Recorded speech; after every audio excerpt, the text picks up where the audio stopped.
Okay, so hey guys, and welcome back to another predictions video. And in today's video I'm going to be predicting the UFC 300 card.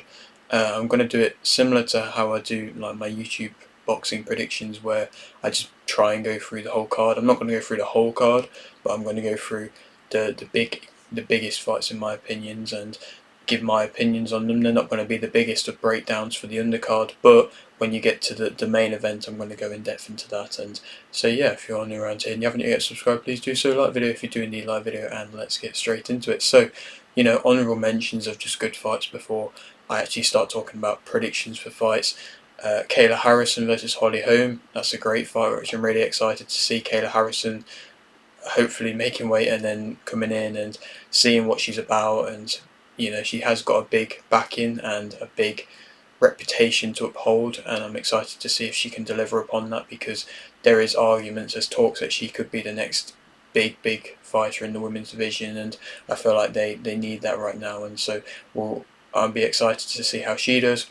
Davison Figueiredo versus Cody Garbrandt is a great fight, and that's the first fight on the night, and Cody always comes and brings good fights, same with that of Davison, and it's going to make for an interesting fight. Davison's still kind of getting used to being up in the higher weight class now, and Cody, who has fought around that high weight class for a long time and has a lot of experience, hasn't always been winning per se, but has a lot of experience. And yeah, I think that's going to be an entertaining fight as well. Jim Miller versus Bobby Green is another very entertaining fight. It's not two fighters who are highly skilled, or well, they are highly skilled, but they're not like the top of the top or anything like that. But they always come, they always bring their all, they always show up, and they're gonna put on a war of a fight, you'd like to hope, and I'm sure it will be that. And then Bo Nickel versus Brundage, that's going to be an interesting one as well. Obviously, that's on the main card, which is had a little bit of backlash, but it's still nonetheless, it still makes for an interesting thing. A lot of eyes are going to be on Bo, and we'll have to wait and see if he can deal with that. And he's been doing amazing so far, so you'd imagine that hopefully he can keep progressing and get through this fight as well. But now to speak about fights which I'm wanting to mention, wanting to give a prediction for. Starting off with Kattar versus Sterling.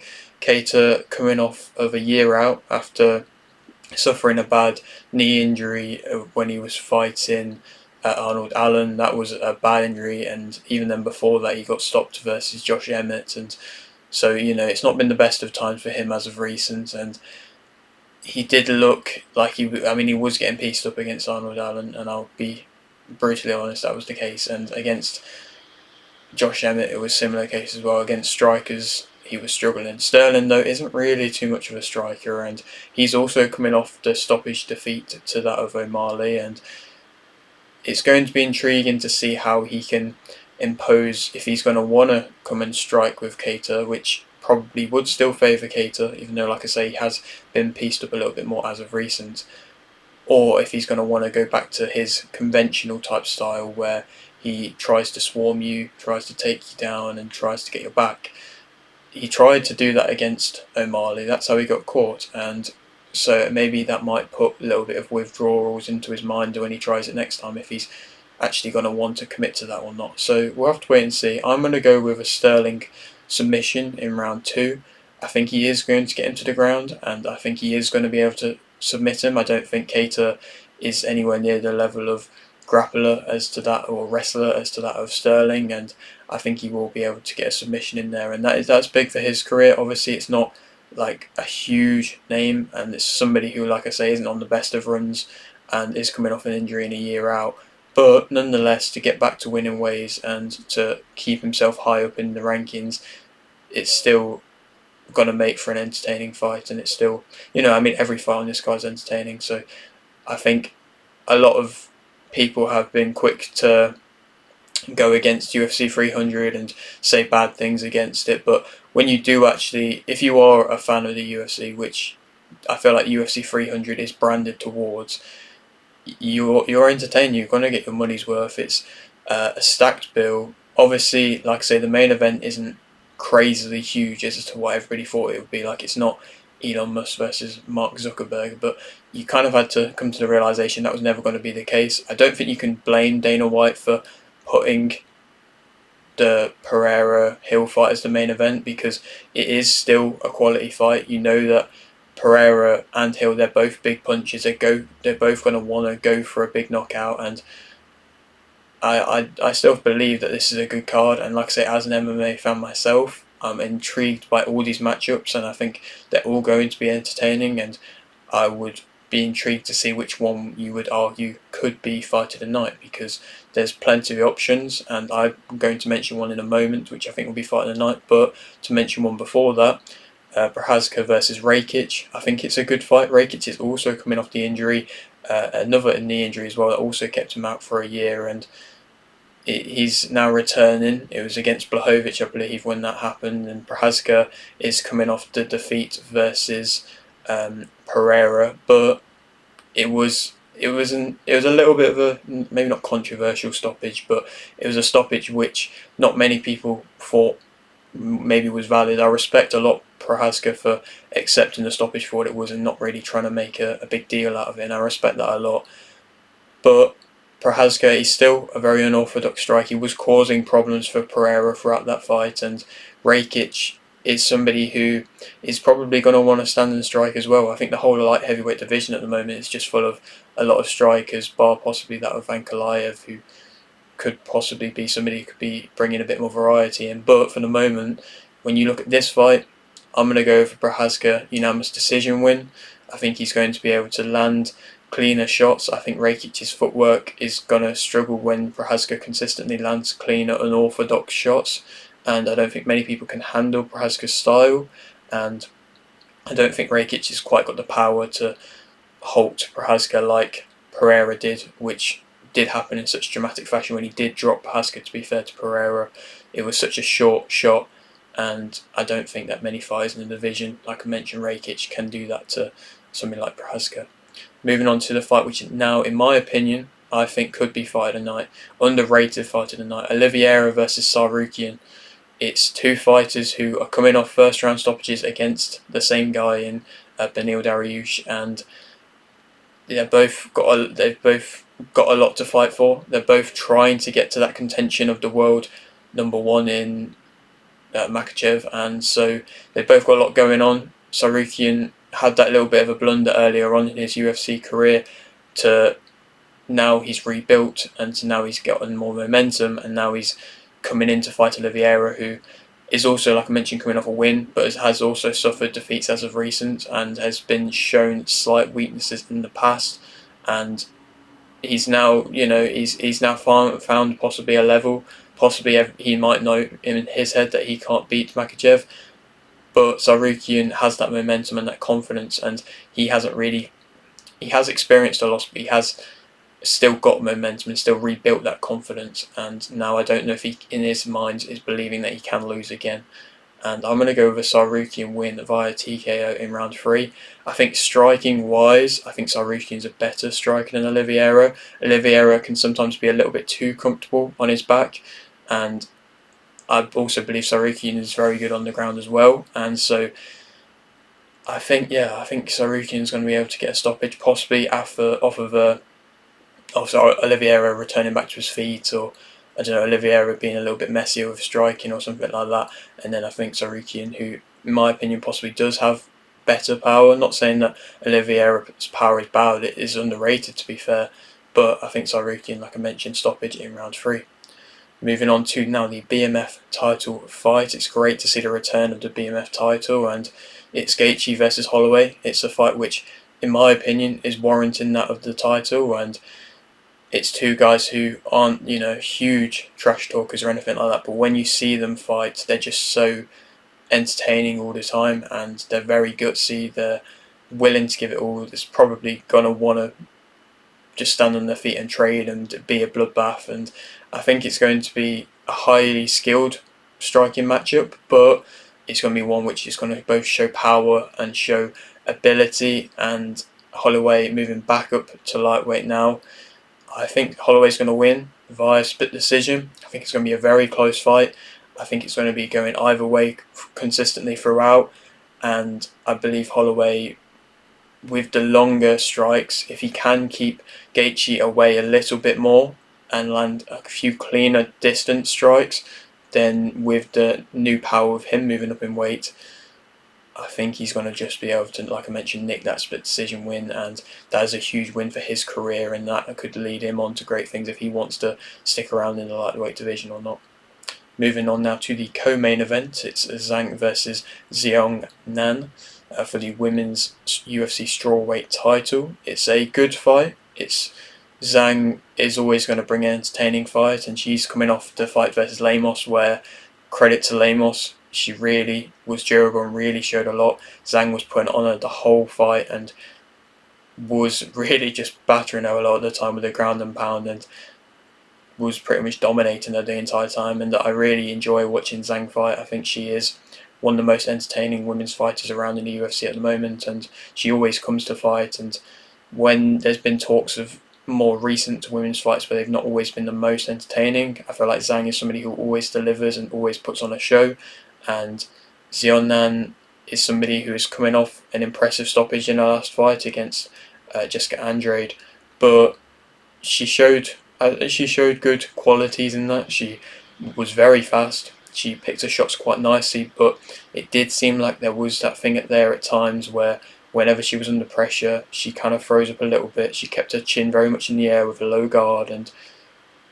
I feel like Zhang, if she can get to the ground, I believe she probably will, then she'll be able to just completely ground and pound her. And I'm going to go with Zhang win via TKO in round 4. It could be earlier. We'll have to wait and see how durable Xiaonan is. But I think they're both going to really be up for this fight, and I'm really intrigued to see how this one plays out. Moving on now to the main event, which, like I said, I'm going to go into a little bit more depth into. So Pereira versus Jamahal Hill, and we'll start off by talking about Alex Pereira. And so as a fighter, he imposes his size very well. I mean, he is such a big guy and such a menacing looking presence, I suppose. He's aggressive, he's got great power. Obviously, at times, I've seen people argue that he relies on his power a little bit, and possibly if he was a boxer or something like that, like his boxing technique isn't amazing, so he probably would be relying on his power, but there is definitely other attributes about him that help, and I think the actual technique that he has to throw his punches is very underrated, and the way that he does move and shift his whole body into punches from such a short distance is something which is very difficult and not many fighters can do, and he does it very well.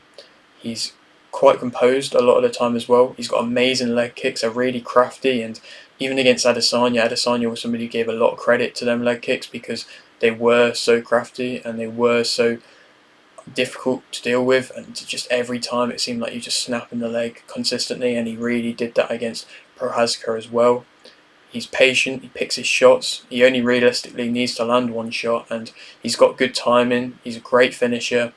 He's also got that signature left hook, which he's very much known for as well, which is also an amazing shot that he has. Like I say, puts so much movement into it, but also it doesn't look like that at the same time. It's not predictable, if that makes sense. He can fight in close, mid-range, he's got a good sense of balance, he's gonna put his all into his shots, and he plants his feet well, and overall striking wise, attacking wise, he's a very good fighter. But I suppose maybe negatives to an extent. He's been hurt, obviously he's been stopped versus Adesanya, and obviously he's managed to come back from then, and moving up in weight now, possibly there was arguments that the middleweight was just too small for him, and he really couldn't deal with being at that lower weight, which makes complete sense because when you see him blow up in weight, it's crazy how much he does go up. But he has been hurt. His speed isn't anything crazy. Defensive movement, lack of that.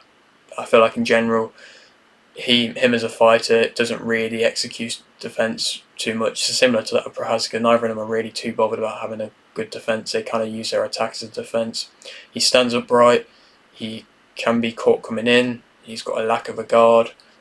He's can sometimes struggle against a lot of pressure. Prochazka was piecing him up with a lot of shots, and in my opinion probably was winning the fight or winning certain rounds against him. And even against Adesanya, he was getting outboxed and he was getting outfought. And so against possibly speed or against a lot of pressure, if he can't land his shot, then then he's going to struggle. But also at the same time you could argue that he kind of lulls his opponent into a false sense of security, I suppose. Getting off the ground, he doesn't really seem to be too fussed about doing that, to be completely honest. So if you can get him to the ground, he might just be willingly sitting there. He can be outboxed, and he does lunge in a little bit at times as well. Hill, as a fighter though, he's got good takedown defense. I think his ground and pound as well, and his general ground work, he's not exactly a submission specialist, or he's not really going to go try for them, but I think he is probably the better fighter out of the two on the ground. He's got good shot variation, changes levels nicely, solid timing. He's faster than that of Pereira. He always aims to respond when he gets hit with a shot. Not always necessarily the best of attributes, especially if you're fighting somebody like that of Pereira, because that might be necessarily what Pereira wants if he catches you with a shot, for you to then try throw one back, for him to be able to counter one back.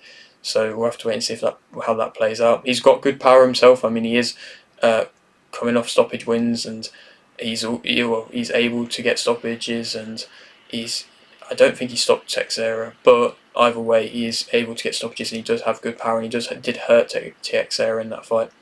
He can flip momentum, similar to that of Pereira. They both have that power to be able to flip momentum and that timing to be able to do so in the process. He's very confident, and he's aggressive in his own work as well, and so also a well-rounded striker. I would say, like I mentioned, better striking variety than that of Pereira. Negatives about him though, his chin can quite often be in the air. He can sometimes admire his shots a little bit. I feel like Pereira does that a little bit as well, but I would say Hill admires his shots a little bit at times. His footwork isn't under pressure, isn't always amazing. He can just kind of lean forwards and stand straight on and just take shots, but also Pereira's footwork isn't really anything special either. He's not as composed, so it does sometimes look like he can be a little bit flustered at times. He does tire. That was something against Teixeira. He gave a couple of rounds away because he seemed to gas out, come to the middle rounds a little bit. He struggles, in my opinion, to keep a range. He has a really good jab, but he just doesn't utilise it enough, or actually, I suppose, put enough power into it to actually keep you away, because it seemed like fighters were just being able to willingly get through it. He can also back off in the process as well, so I suppose maybe that's not going to help keep him range, inviting that pressure. But when he's on the offense, cutting off the cage for himself isn't always amazing. He's can force finishes at times. His accuracy when he's trying to do so isn't always amazing. He can be hurt. I mean, he has been stopped against Paul Craig in the past, but that was a while ago, and he can be hurt though, and he did get hurt a little bit against Glover. He also has a low guard. I'd say Pereira has a bit of a lack of a guard, but he's higher up, I suppose. But Hills is just really low down. Pereira is the favourite for this fight, and I think that Pereira will win via KO in round 2.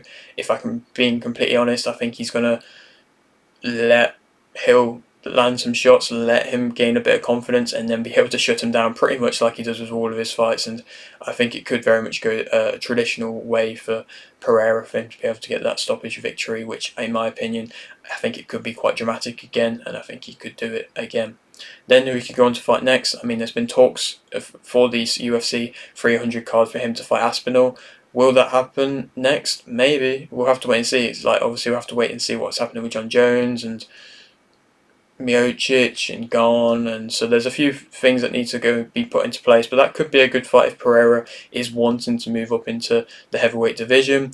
If he's wanting to stay around, Ankalaev is probably the best option for a fight now. He's got momentum with him now, and he's highly ranked now, and in my opinion that would make a good fight. Or Blachowicz again. Their first fight was an entertaining one, and I wouldn't mind seeing that again at all, but I feel like Pereira might not necessarily want to do it again, and I also think that saga with Adesanya is pretty much completely done now. I don't really see a time now weight wise where they'll both be at a similar weight and in a similar point in their career to be able to share the octagon again, which is a shame because it was such a good set of fights they had, but I feel like it is done now.